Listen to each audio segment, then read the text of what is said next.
Hello everyone, right next to me is the 2025 Subaru Forester, and this brings me down to a very big question. Is it still the star of the forests? Now there's a very big problem, everyone, and I'm just wondering if this Subaru Forester is a solution to that problem.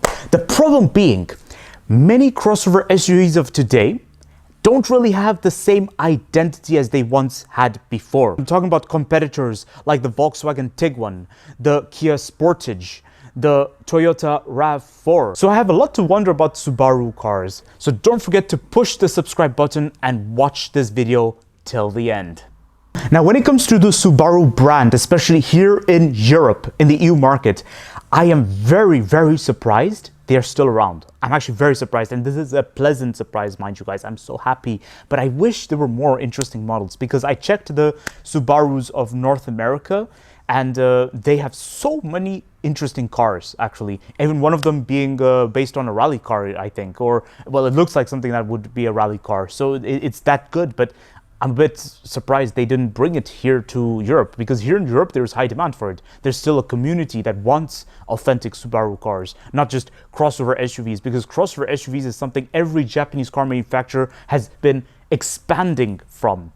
So we needed something unique, something different. And this is where I think the Subaru Forester is the beacon of hope for the Subaru brand, especially here in Europe and here in Belgium. Check the link in the description for my reviews on YouTube of the Volkswagen Tiguan, Toyota RAV4, and the Honda CR-V, and perhaps other competitors which I may have not mentioned yet. Now, I'm going to get down to reviewing this Subaru Forester. Now, I want to start by talking about the front design. I don't know if it's just me, but there's something very American about it, but that shouldn't be surprising because the Subaru brand is literally surviving on the North American market. Front kind of reminds me of something Ford usually does, especially the way they have this trim directly linking to the headlights. It's quite interesting. But then likewise, we see some Subaru identity, like how you have this design of the grille that has a rather oval look from certain angles. And you even get a 360-degree parking camera. How amazing is that? Now, one thing I find interesting is also the design of these alloys. They look very nice. But then also, I like this wheel well over here. Now, Subaru had this wheel well for a very long time on the Forester model. Although I recall in the 2000s, or maybe in the very early 2010s, they abandoned this wheel well design briefly in favor of a round wheel well design. And honestly, that made it look like a Toyota RAV4 or a Honda CR-V, and that was boring, you see. So it's very good that Subaru reverted back to this design and including this hard plastic over here, giving it a cross-country theme. And I like this cute air vent you get on the side over there. Now, towards the side, this is where things get even very interesting, because we see a rich Subaru identity. This is strong reference to ancient Subaru Forester models. Now, I'm not sure about the trim level of this particular Subaru Forester, but what I can definitely tell you is that the Subaru Forester in me has a price range between, let's say, 33,000 euros to 47,000 euros maximum. So that's like the price range of something like a Nissan Qashqai or something like a Toyota Corolla Cross. But what's very interesting is that this is bigger than those competitors I've just mentioned. So for my reviews on YouTube of the Toyota Corolla Cross and the Nissan Qashqai, check the link in the description. And otherwise, I'll still mention the Toyota RAV4, Honda CR-V, and Volkswagen Tiguan. Now, towards the rear, we see something very interesting. We see this box shape quite literally. Then I also noticed a little problem. Over there, you get a wonderful looking exhaust. But then on this side, why do you get that little design over there? It's as if it was intended for an extra option or something. Believe me, having an all-wheel drive system is not luxury. It's actually an essential sometimes. Here in Belgium, today, it's quite a sunny day. You don't need the all-wheel drive system, you're probably thinking. But let's say, fast forward 7 months, 6 months from today, let's say the winter hits in and it starts snowing outside, you're definitely going to need some tractions, because I've seen a number of rear-wheel drive cars which are always the stuck ones. Speaking of summer and sunny days, another competitor I just had in my mind and right now would be the Mini Countryman. Now, the Mini Countryman, by all means, the price range is very different to the Subaru Forester, but the dimensions are very similar. And the use is likely the complete opposite of the Subaru Forester, but there's something ironic. The Mini brand has been dominating the rallies lately. They've earned a very big name.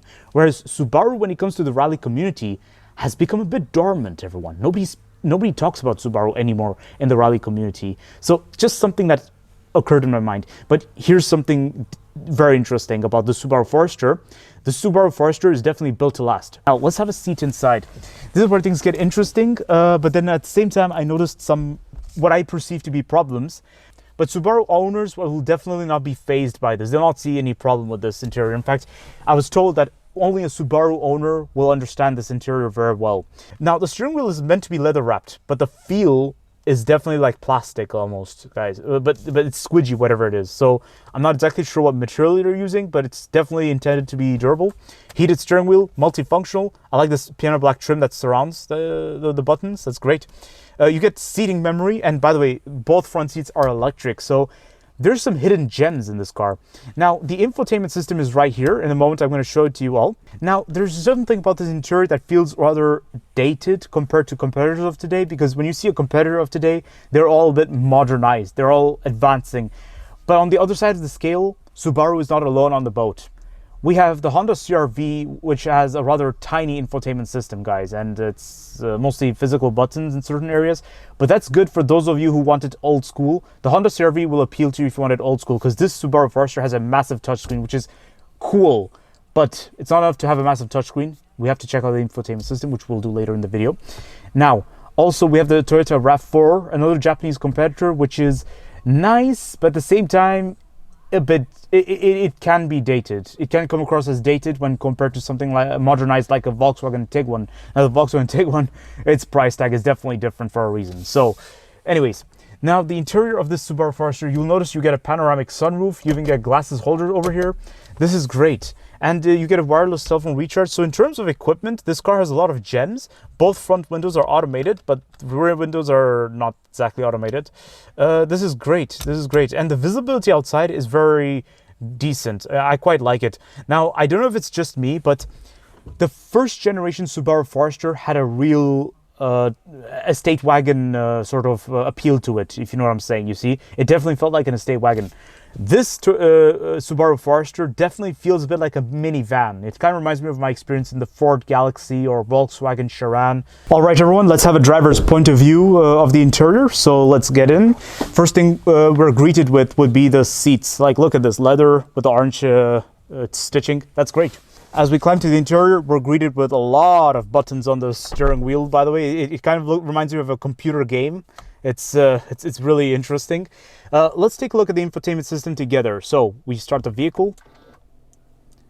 Right. So first thing we're greeted with is this welcome animation, which definitely doesn't feel on par with the generations of today. You see, there's something about the quality of the infotainment system that's just not on par with the competitors from Stellantis or the Volkswagen Group, or even BMW and Mercedes and Audi. Now, Mercedes, BMW, and Audi are definitely premium players, and Audi has a Volkswagen Group infotainment system, so why am I mentioning Audi individually?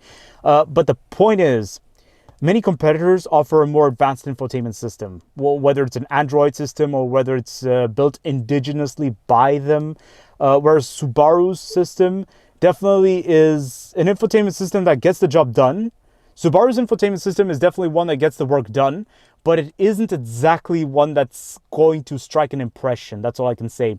It's not exactly responsive. I get the impression it's a little bit laggy, but if we check climate control, it is there. You get heated seats. You get detailed climate control over here. For those of you who really want this interior old school, the Subaru Forester is definitely the car for you, because you don't even get a digital instrument cluster. Now, me, I like it a bit modern. I like technology. So this is definitely a car that's going to raise a bit of questions. Now, when it comes to door sounds, the door sound is... It sounds like an average Japanese crossover SUV, so there's no exact precise door sounds, especially when it comes to Subaru vehicles and the Subaru Forester. But there's just something nice about the doors, is that it's very light. Just the only thing I have to complain about, though, is the fact that there's a lot of noise every time I close the front door. And the noise is coming from this area.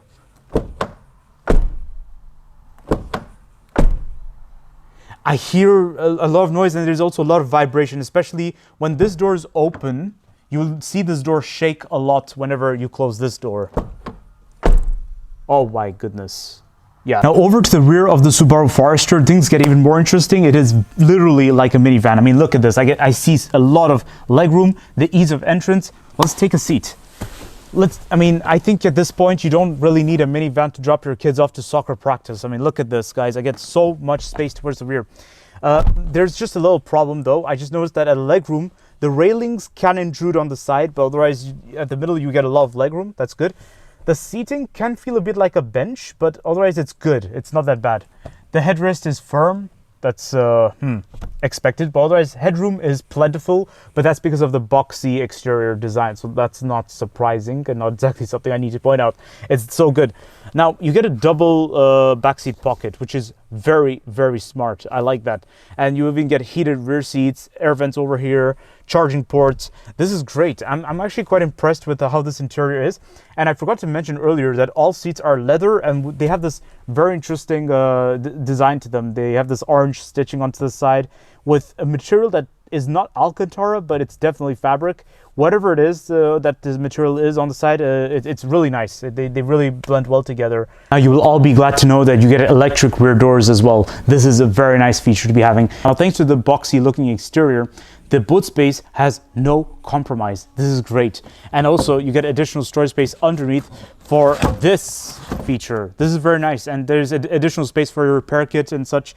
So one thing I really like is the practicality solution that's almost comparable to that of Skoda, because you see, you get tail points on the side, and you also get these little buttons to fall on the middle row seats. And believe me, these middle row seats, they fall down instantly.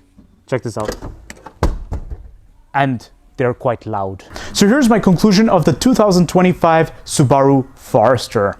The 2025 Subaru Forester has to be one of the most interesting crossover SUVs of today, and I definitely think it is the star of the forest. That answers the big question, guys. And I think it's the solution to the big occurring problem right now. The problem being that many car manufacturers are trying to build their crossover SUVs in a way that they're trying to go after the big trend, everyone. They see something from another car manufacturer, they think it's cool, and they think they need to do the same. Whereas with the Subaru Forester, it's true, with the massive touchscreen inside, they did kind of have to go down the similar route as other car manufacturers, but for most parts, I have to say, there's a strong Subaru spirit. There's a strong Subaru ambience to this car, and this is something I just love. And I can definitely tell you, this car is built to last. The interior definitely is the complete opposite of what you'd expect in the Volkswagen Tiguan or in the Mini Countryman. Now, these two competitors I've just mentioned are dream cars. They are desirable, but they're definitely something very different. They have different purposes. Whereas this beast is a street legal rally car. It's something you can take to the countryside for real. It's just like a Toyota, everyone. So like most Japanese car manufacturers, you get the undeniable reliability, and this is something that's been with Subaru for many years. Now, you want my personal opinion of the Subaru Forester? Is it my favorite car? All I can just say, everyone, is that it's a car that only Subaru owners will truly understand. Whereas if you are somebody who's just transitioned from owning a Volkswagen, or somebody who's just transitioned from owning a Toyota, you're probably going to experience a bit of what I would say a culture shock, okay? Culture shock. And that's, again, my opinion. I repeat, this is probably not the appeal everybody's going to have. Some of you are going to love the Subaru Forester at first glance. Some of you are going to be like, okay, just another Japanese crossover SUV. Me, I'm in the neutral zone, and all I can definitely tell you is that this is the car for you if you want something that's very reliable and something that's built to last. But if you're looking at economy, I get the impression that Toyota has more interesting options because they do have the hybrid technology, which is reputed, and they've had that technology for a very long time. Whereas Subaru and Honda, they kind of are new when it comes to the hybrid technology. At least here in Belgium, they only introduced that hybrid technology recently. So don't forget to like, subscribe, and leave a comment in the comment section below sharing your thoughts of this Subaru Forester. What are your thoughts of it? Do you guys like it, or do you have something else in mind? Let me know. Don't forget to check the links in the description to my other car reviews on YouTube. Reviews of competitors of this Subaru Forester. All right, I will see you all in my next video. I'll see you all next time.